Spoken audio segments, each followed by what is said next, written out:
We'll take one step outside and you will immediately feel like just turning right back around. It's time for Ask Your Meteorologist with meteorologist Adam Sherwinski. Adam, can you please help us figure out when the muggy factor is going to be a little less muggy? You know, I think it's this pattern we have in place that's just so good for muggy weather, for storms, for just gross weather in the first place. And that's what we're kind of seeing right now. If we talk more about that pattern, we've got a ridge building here. And that ridge, as it builds, is going to bring hot temperatures here to the west. We're going to see some of that here in central Illinois, but not only are we going to see the hot temperatures, we're going to see a little bit more of the kind of just the muggy, gross feeling. Perfect for showers and thunderstorms to form there. Notice. Let's get to our question. We got to get to our question first.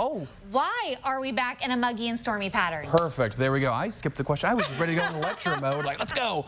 But I will say this, that what's causing this, though, is that we have this ridge building out to the west, and you'll see we have this kind of northwest flow, right? When we look at this as meteorologists in the upper levels of the atmosphere, we're going, okay, what this means is that these storms, these little short waves, these troughs, as we call them, little short wave troughs, and these little storm systems go around that ridge of high pressure and bring waves and sometimes stationary fronts. We have a stationary front that came in earlier this week that's brought some headaches too as well. So these storm systems don't go out to where the ridge is. The ridge is really hot and dry and not fun. It's really hot out there, but it goes around there. And we're stuck with some of the humidity and moisture from that and the warmth from that, but we're also stuck with the rain and storms and all their growth. So the ridge builds up a little bit more out to the west, gets hot, but bad spots for storms to form. For here, though, perfect. It's muggy. We love moisture for thunderstorms out there, and we've got those little short waves coming right on through, so perfect environment for the storms to just keep going around. And here's model data, not really for today, but what you'll notice is we have these little waves of storms going around that ridge out to the west,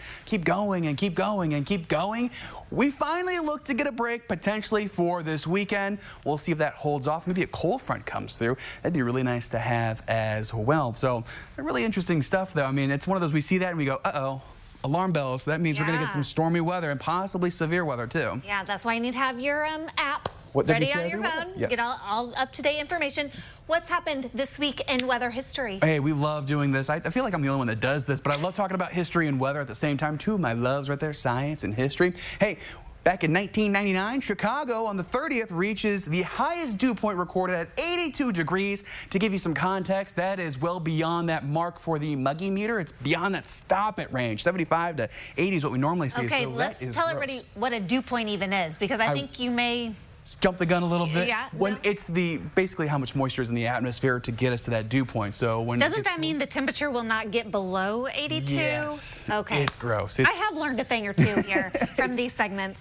It means it's humid, it's gross, and as meteorologists, we like the dew point more than the relative humidity. They kind of coincide with each other, but we look at the dew point. The higher that dew point, the ugh. But that was a long time ago. Yeah, ugh. So that's from the 90s. And let's talk about something interesting. How many tornadoes do you think there have been in the state of Alaska? Oh, I wouldn't think many. You'd be right. Okay. There's only been 6 recorded, and on this date, back in 2005, or I said the 25th there this past week, Sandpoint on Popoff Island in Alaska, that's on the Aleutian Islands, that was one of 6 tornadoes in the state of Alaska since 1959. So yes, there have been tornadoes in Alaska. You can get tornadoes just about anywhere on the planet. The United States is well known for tornadoes. Here in central Illinois, we're known for tornadoes. Tornado Alley. Tornado Alley, yeah. But that's just weird to think about. You think of the cold and grizzly bears and, you know, it being dark all the time. But they do get tornadoes on the occasion.